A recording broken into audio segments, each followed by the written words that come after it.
তুই আমাদের কথা মোতাবেক এই অখণ্ড ভারত মাতার পক্ষে মেম্বারে বসা কৌশলে কথা বলবি। ইসকনের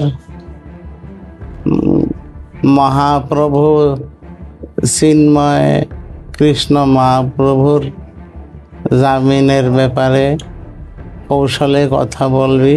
তুই কৌশলে মেম্বারে বসা এই মাসালা দিবি যে মুসলমান মেয়েরা হিন্দু ছেলেদের সাথে প্রেমে বাধা নেই। এই আমাদের কথা মতো এই চারটা কথা বলবি। একটু বলবেন তো বিস্তারিত আপনার ঘটনাটা।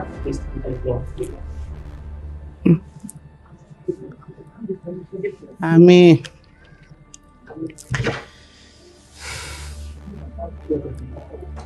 মুফতি মহিবুল্লাহ মিয়াজি টঙ্গী BDCL কেন্দ্রীয় মসজিদের খতিব। আমি গতকাল হাঁটতে বাইরে ছিলাম 7টার দিকে। এর আগে বিগত এই ডিসেম্বর মাসে থেকে ডিসেম্বর, ফেব্রুয়ারি, জুন, আগস্ট এই 4 মাসে 4টা এই কয় মাসে মানে ডিসেম্বর, ফেব্রুয়ারি, জুন, আগস্ট এই কয় মাস হয়, এই কয় মাসের ভিতরে 4টা চিঠি দিছে বেনামে।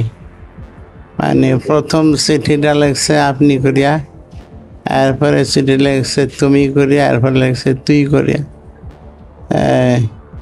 লেখছে যে তুই আমাদের কথা মোতাবেক এই অখণ্ড ভারত মাতার পক্ষে মেম্বারে বসা কৌশলে কথা বলবি। কারণ পূর্ববঙ্গের ভারত ছাড়া আপন কেউ নাই। 2 নম্বরে লেখছে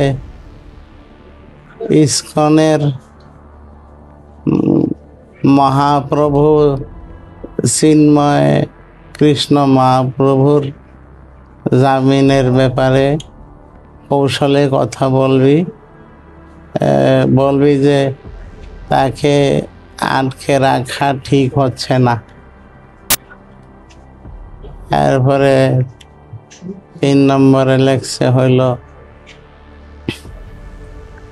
এই পূর্ববঙ্গের সব ধর্মভিত্তিক দল বিএনপি, এনসিপি এদের সকলের বিরুদ্ধে মেম্বারে বসা কৌশলে কথা বলবি। এনসিপি বাংলাদেশের, এনসিপি পূর্ববঙ্গের 1 নম্বর শত্রু। 3 নম্বর। 4 নম্বরে লেখছে যে তুই কৌশলে মেম্বারে বসা এই মাসালা দিবি যে মুসলমান মেয়েরা হিন্দু ছেলেদের সাথে প্রেমে বাধা নেই। এই আমাদের কথা মতো এই 4টা কথা বলবি, আর না হলে তোর মৃত্যুদণ্ড দেওয়া হবে। এরপরে এই 4টা চিঠি আমি বেনামে যেহেতু এই উরু চিঠি এই ছিড়িয়া ফেলাই দিছি। কাউরে বলি নাই, গন্ডগোল লাগবে, খালি ঝামেলা করে লাভ নেই। আর জানতাম আমার এক ওস্তাদ বলছিল যে উরু চিঠিতে গান দিতে হয় না, এলে আরো বেশি করিয়া চাপা ধরে। এই জন্য আর এগুলি ছিড়িয়া ফালাই দিছি। 5 নম্বরের চিঠিটা দিছে, 5 নম্বরের চিঠিটা দিছে হইল এই 25/9/25 তারিখে, 25/9/25 এই বৃহস্পতিবার ফজরের নামাজের জন্য মসজিদে আসতে লইছি।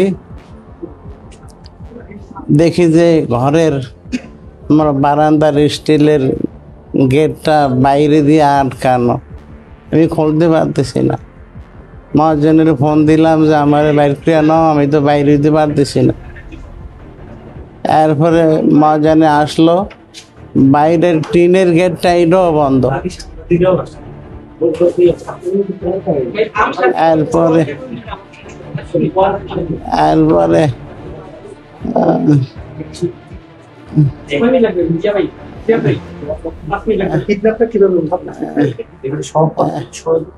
এরপরে এই পঞ্চম চিঠিটা সেক্রেটারি, ক্যাশিয়ার আর আমার এই তিনজনের লক্ষ্য করিয়া লাগছে যে তোরা এগুলি ঠিকঠাক মতো আমাদের কথা মতো করবি, তোদের ক্ষতি বেড়ে এইভাবে বলতে বল, আর না হলে তোদের সবার মৃত্যুদণ্ড দেওয়া হবে এবং তোদের স্ত্রী, মেয়ে, এদের কাউরে খারাপ কথা লাগছে যে দর্শন থেকে বাঁচাতে পারবি না। আর লাগছে যে এবার তোদের খতিবের ঘরে পেট্রোলের আগুন ধরবে। 6-7 মাস আগে আমার বারান্দায় আগুন লাগছিল, তো তখন মনে করছে শর্ট সার্কিট থেকে লাগছে, অনুমান করছিলাম যে শর্ট সার্কিট থেকেই, কিন্তু এইটার ভিতরে লাগছে এইবার পেট্রোলের আগুন। এখন সন্দেহ হয়েছে যে এই প্রথমটা তাহলে স্বাভাবিক আগুন ছিল না। এরপরে এই 21-10 তারিখ পরশু দিন মসজিদের উত্তর পাশের জানালা দিয়া আর একটা চিঠি এই সেক্রেটারি, ক্যাশিয়ার লক্ষ্য করিয়া আর আমার লক্ষ্য করিয়া লাগছে যে তোরা পুরুষ না, তোরা দুইজন, খারাপ কথা লাগছে যে তোরা পুরুষ না, তোরা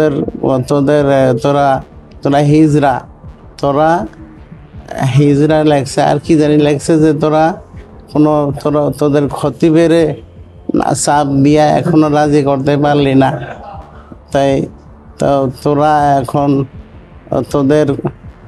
তোরা আবার লাগছে যে তোরা সারা চাপ দিছ কি না ও বলতে পারি না, তবে তোরা এখন আশঙ্কা মুক্ত বা ঝুঁকি মুক্ত কি লাগছে সেক্রেটারি, ক্যাশিয়ারের। এরপর লাগছে তবে তোদের খতিব শেষ, তোদের খতিব শেষ।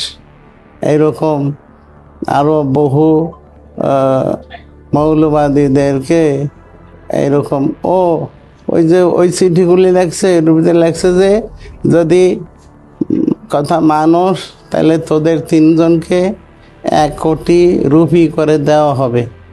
তোদের খতিব 6 মাস পর্যন্ত মেম্বারে বসা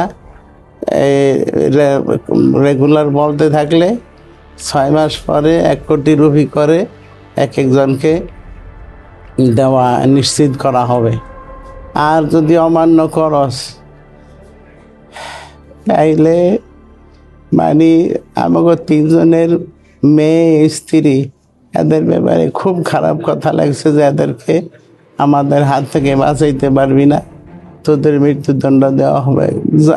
এবং এমন কিছু কথা লাগছে এগুলি মুখে যায়, চোখ দিয়েও পড়া যায় না, এমন কথা লাগছে ভাষাই প্রকাশ পড়াই যায় না, এমন খারাপ কথা লাগছে।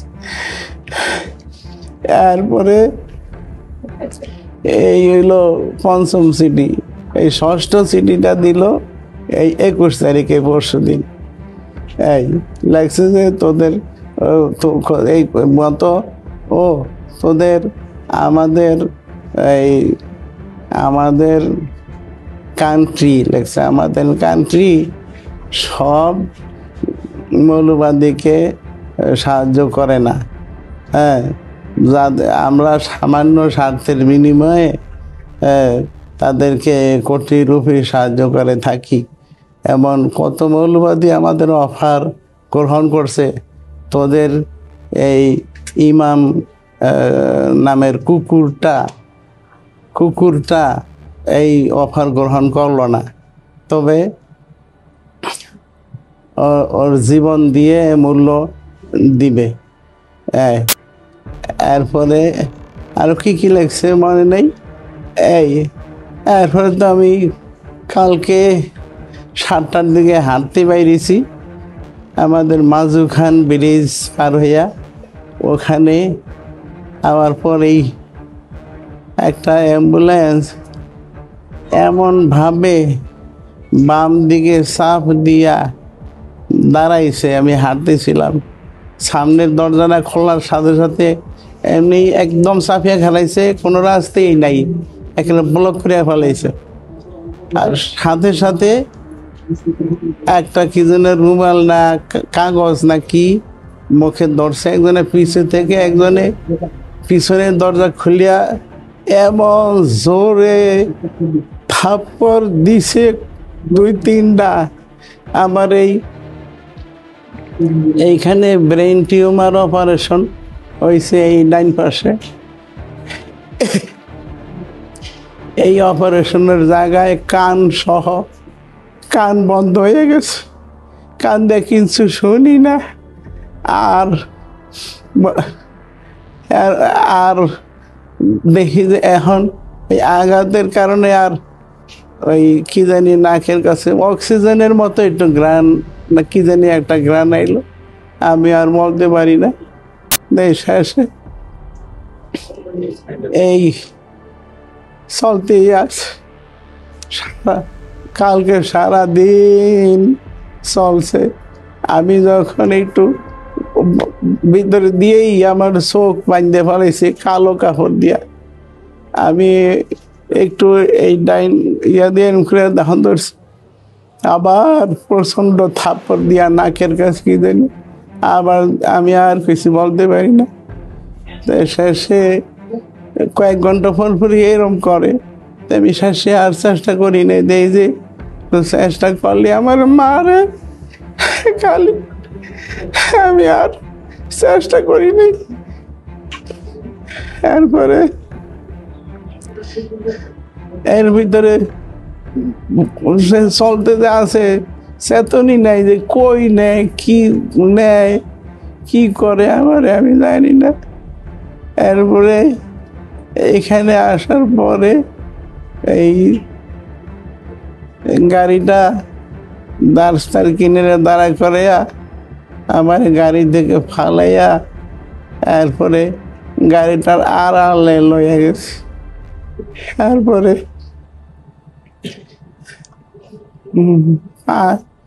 কাছের আমি অনুভব করলাম, শক্ত বান্ধাই অনুভব করলাম যে কাছের বোতলে পানি ভরিয়া এরপরে আমার এই 2 ডেনা 2 রান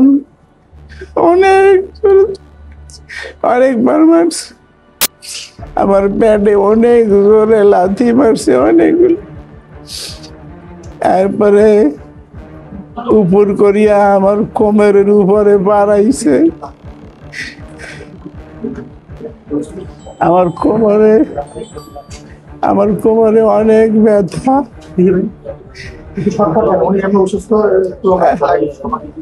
এরপরে আমার পায়ে জামা খুলিয়া বানাইছে।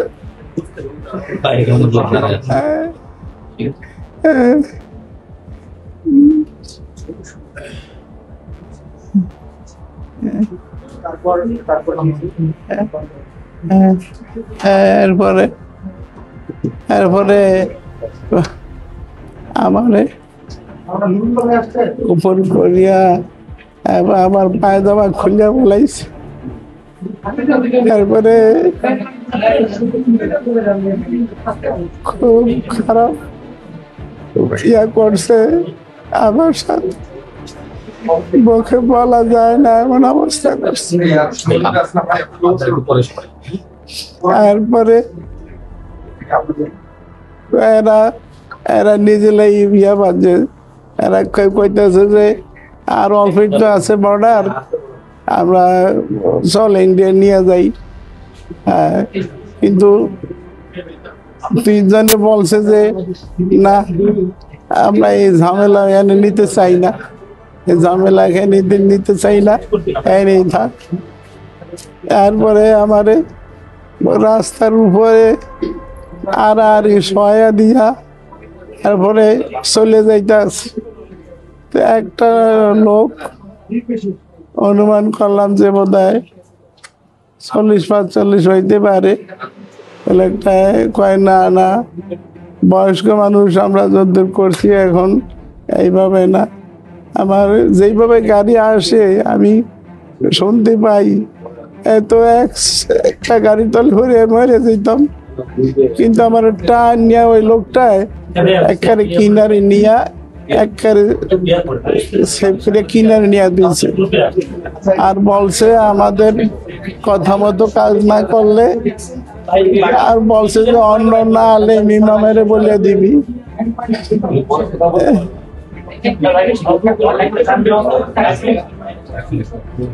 কর্পোরেশন আপনার সব প্রিন্টিং সমাধান নিয়ে এসেছে। মগ, পানির বোতল, টি-শার্ট, টাইলস, ফটো ফ্রেম, আমরা সবকিছু প্রিন্ট করি আপনার পছন্দের ডিজাইন, আপনার স্টাইলে। প্রিন্টস এন্ড কর্পোরেশন, আপনার প্রিন্টিং সলিউশন, সব সময় আপনার পাশে।